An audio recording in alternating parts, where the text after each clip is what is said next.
L'église de l'Invention de la Sainte-Croix est située dans le village de Saint-Dalmas-Val-de-Blore dans les Alpes-Maritimes.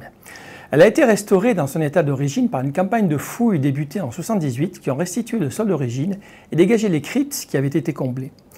La découverte des vestiges d'une tombe et d'une pierre d'autel permet d'imaginer l'existence d'une chapelle antérieure à cette église.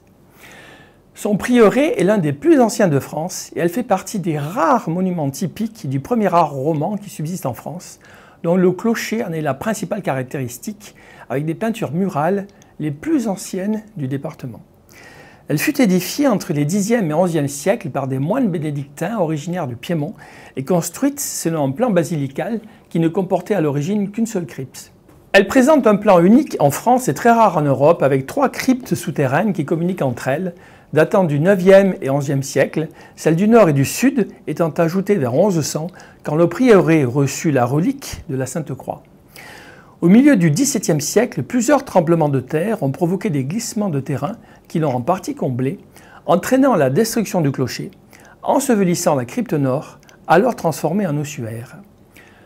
Au XVIIIe siècle, le culte des reliques tombe en désuétude.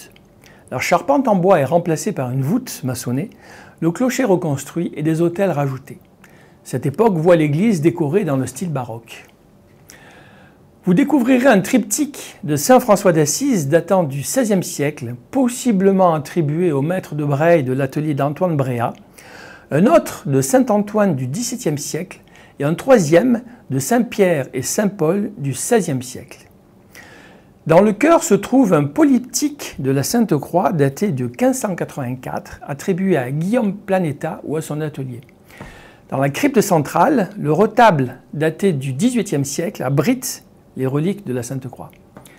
Si cette présentation vous a plu, vous pourrez la retrouver dans son intégralité sur le site du diocèse dans l'onglet « Les escapades de Jean-Pierre ». Bonne découverte.